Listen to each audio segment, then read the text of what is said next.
Ahora, el flujo perivincular viene a ser este mecanismo que les hablé. Este flujo del líquido perivincular gingival es muy importante porque también va a condicionar la flora de las bolsas y de los surcos periodontales. Por eso la importancia del flujo perivincular. También va a dar una acción de lavado y una acción de aislamiento. ¿Qué consiste en la acción de lavado del flujo perivincular? Va a entrar, va a eliminar los microorganismos que se encuentran en forma de lavado. Y el efecto de aislamiento consiste en que va a formar una barrera para que las sustancias externas no ingresen a las bolsas o al fondo del surco. Entonces por eso se dice que también tiene un efecto de aislamiento. También es importante que determine el grado de crecimiento de los microorganismos gingivales y sea un posible indicador de enfermedad periodontal en diferentes grados. Por eso la importancia del conocimiento del flujo perivincular gingival. El flujo perivincular gingival va a tener un proceso de entrada, como les expliqué, y un proceso de salida del líquido del surco o de la bolsa gingival. Una de las principales características más importantes que tenemos acerca del flujo del líquido perivincular gingival va a ser la función de lavado, ¿no? Donde va a eliminar las sustancias que se depositan en el interior de las bolsas y van a ser rápidamente eliminadas.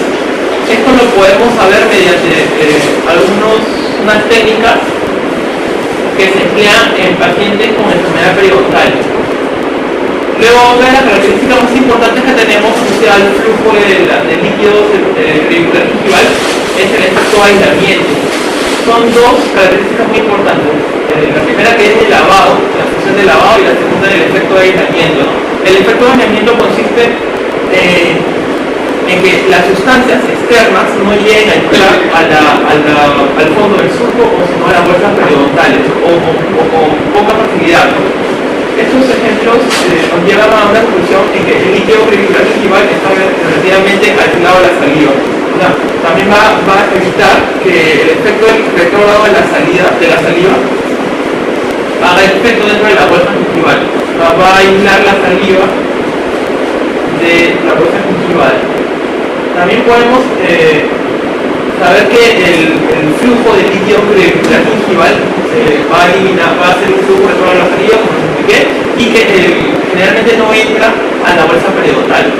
Esto va a dar un relativo aislamiento de la bolsa con respecto al resto de la cavidad bucal, ¿no? Entonces el líquido perivincular va a cumplir una función de aislamiento, ¿no? Va a hacer que el ingreso de la saliva no sea facilitado, ¿no? Luego tenemos que el flujo de líquido perivincular gingival y una respuesta terapéutica. Entonces se hizo unos exámenes acerca de pacientes con enfermedad periodontal que presentaban varios tipos de grado de bolsas periodontales profundas, ¿no? Entonces se hizo una técnica para medir el contenido del líquido que tenían los pacientes en las bolsas.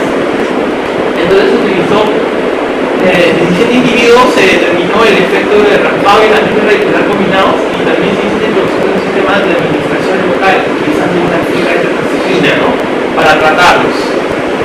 Esta es una de las técnicas para recolectar el líquido perivincular gingival. Esta es una técnica recogida mediante una microjeringa. Se introduce en el pie el líquido y posteriormente se activa el contenido. Entonces, esta es una de las técnicas para recuperar o recolectar el líquido perivincular. Luego tenemos otra técnica que es mediante una micropipeta. También podemos recolectar el líquido perivincular gingival mediante una micropipeta, ¿no? Un capilar de diámetro conocido se coloca en la entrada del surco y este líquido pasa por un efecto de capilaridad. También podemos, esta es la técnica más usada, esta técnica consta en usar tiras de papel de filtro o una tira de periopaper para recolectar el líquido perivincular que se encuentra dentro. Lo recolectamos en la entrada del surco y el líquido empapa el papel. Ahí podemos tener el líquido empapado en el papel, en la tira de papel. Es una técnica para recolectar. Acá tenemos una gráfica donde vamos a ver los tres elementos o tres componentes del flujo del líquido perivincular gingival. Tenemos el primer componente, que es el volumen en reposo, ¿no?, que se va a encontrar.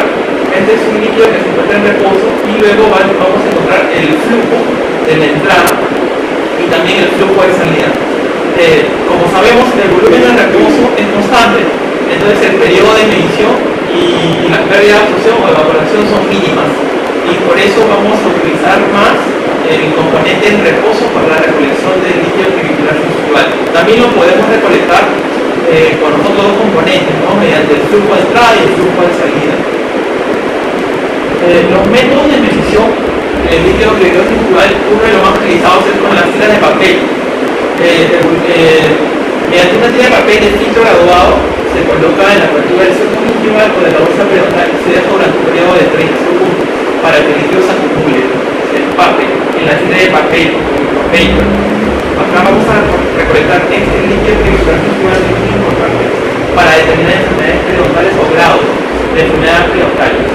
Dentro del surco superficiales tenemos, este es un pequeño cuadrito donde vamos a ver en individuos sanos presentes índice de surco de líquido crepuscular gingival de 3 a 8.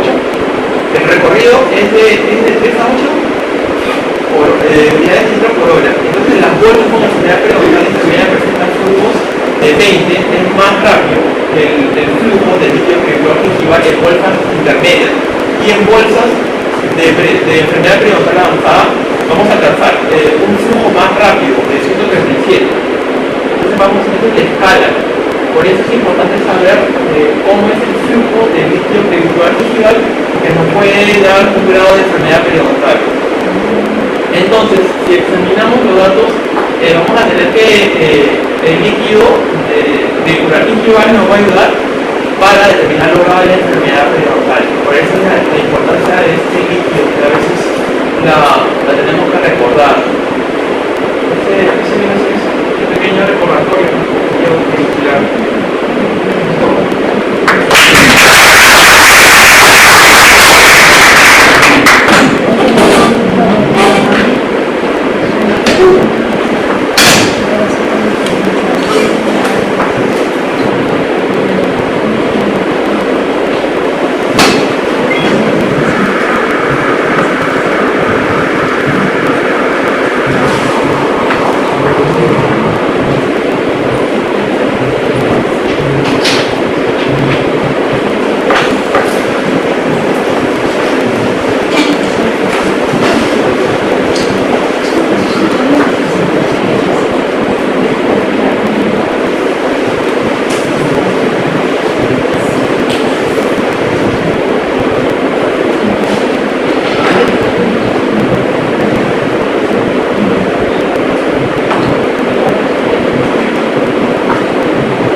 Colegas, finalmente antes de despedirnos, quisiera empezar brevemente de invitarlos, porque tenemos el día viernes 22 un simposio internacional con el doctor Javier Enrique Haber al sur de Chile y el doctor Gerardo Mendoza. Va a ser acá mismo en este local el viernes 22 a partir de las 4 de la tarde, 4 hasta las 8.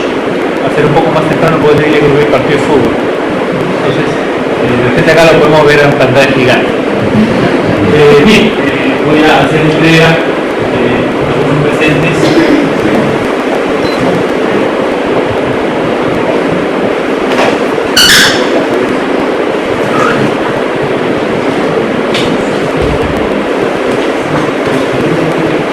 Al doctor Jorge Rojas. Una carta de agradecimiento.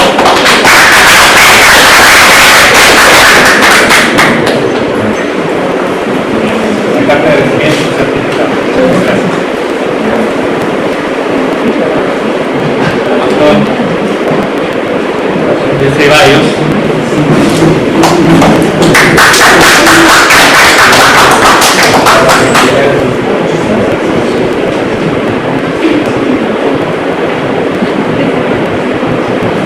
Gracias.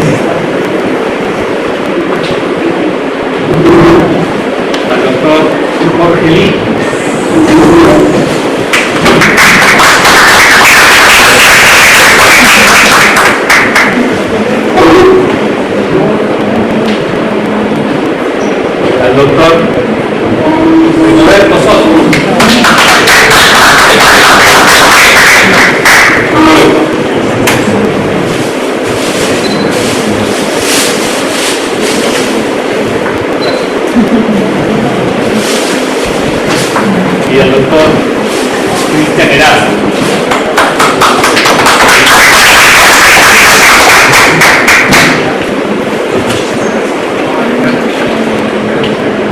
Bien, colegas, eso es todo.